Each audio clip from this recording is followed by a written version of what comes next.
L'espace de physique-chimie du lycée Cassin à Bayonne se situe au 3e étage du bâtiment B. Nous accueillons les élèves avec deux panneaux emblématiques de la physique et de la chimie, puis par une évocation de la physique par l'artiste basque-espagnol Eduardo Chillida. Donc, notre visite va commencer à peu près au milieu du couloir du bâtiment B par l'espace technique. Nous allons entrer à gauche. C'est l'endroit où se préparent toutes les expériences, les TP, c'est aussi un espace de nettoyage et de discussion entre les professeurs de physique et de chimie et les techniciens du laboratoire. D'abord c'est l'espace de physique, puis l'espace de chimie un peu plus grand, parce qu'il y a plus de temps passé à nettoyer les choses et à les ranger, avec une une Sorbonne, disons, ventilée et sécurisée. L'espace va se terminer par deux petites salles pour le stockage des produits chimiques. Donc on va commencer par celle du fond, qui contient les produits les plus problématiques. Donc dans l'ensemble, ils sont dans des armoires ventilées, ou dans un frigo ou un congélateur. Donc des armoires ventilées pour les acides et les bases, et beaucoup maintenant pour les produits organiques qui sont souvent volatiles à l'état liquide.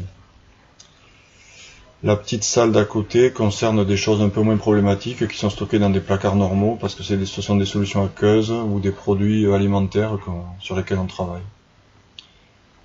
Nous reprenons le couloir et nous allons rentrer dans la première salle de TP, c'est une salle de TP de chimie, et nous passerons de salle en salle par l'intérieur sans repasser par le couloir parce que toutes les salles de sciences physiques communiquent entre elles. Donc dans les salles de TP de chimie, nous veillons à ce que les élèves se protègent. Donc la blouse obligatoire, les lunettes aussi, les gants aussi, etc. Dans la salle classique, il y a toutefois 3 Sorbonnes au fond de la salle, très intéressantes pour prélever des produits, en augmentant vraiment les conditions de sécurité, en les optimisant. La salle qui suit est à peu près identique, avec 3 Sorbonnes au fond de la salle, des Sorbonnes ventilées, de très bonne qualité, et des paillasses classiques sur lesquelles on réalisera des TP traditionnels de solutions aqueuses, etc. Tout niveau de lycée, de la seconde à la terminale. Des élèves de classe prépa peuvent très bien venir faire des TPI à cet endroit. Une petite salle qui s'appelle la salle d'instrumentation qui contient des appareillages un peu chers à demeure. Un spectrophotomètre UV visible, un spectroscope infrarouge, une Sorbonne dans laquelle nous avons installé un évaporateur rotatif, une étuve, enfin des choses un peu volumineuses ou alors coûteuses, ou les deux. Cette salle communique de manière explicite avec 2 salles de TP, c'est vraiment volontaire. Ici, nous entrons dans la salle de TP que nous pouvons appeler salle de TP de chimie organique. Il y a dans cette salle 12 postes élèves qui constitués d'une paillasse prolongée par une Sorbonne individuelle, dans laquelle les élèves peuvent vraiment manipuler en toute sécurité en chimie organique.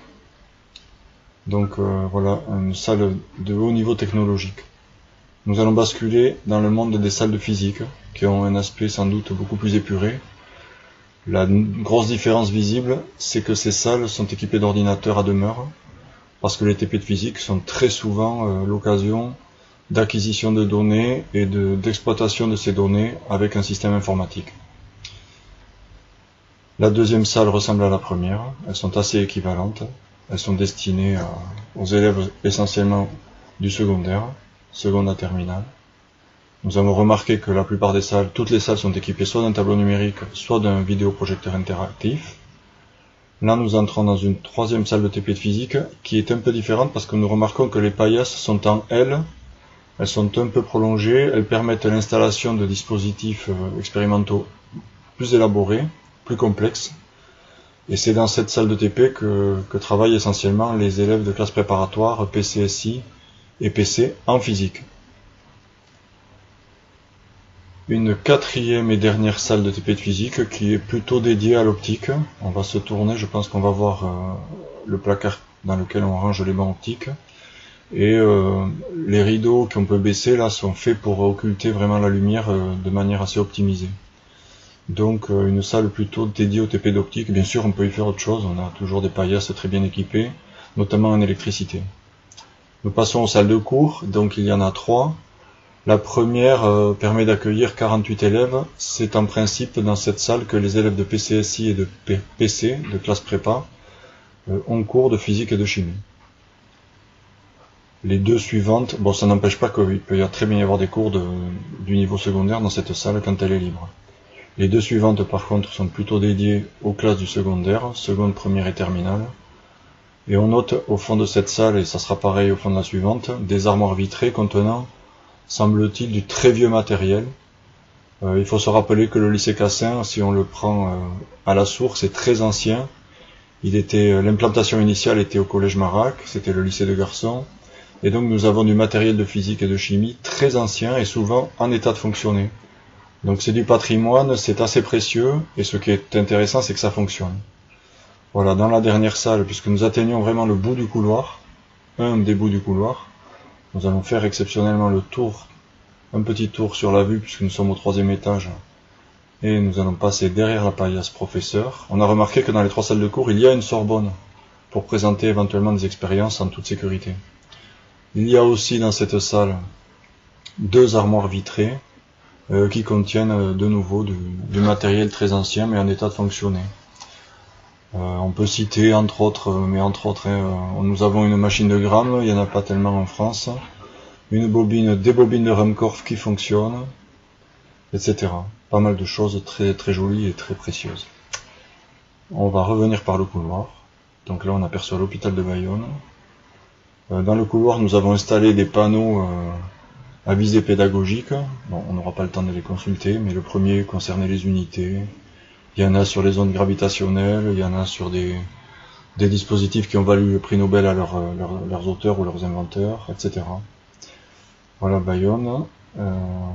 On continue, nous allons regagner notre point de départ.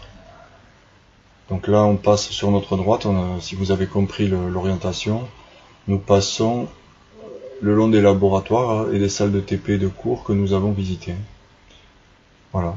Donc tout ça c'est en très bon état, c'est neuf, le niveau technologique, les installations technologiques, électriques, etc., la ventilation, tout ça c'est de très grande qualité, pour permettre à nos jeunes lycéens de s'épanouir dans cette matière, de ne pas en avoir peur, et de peut-être se dire que continuer dans des études scientifiques, en physique-chimie, ça vaut le coup.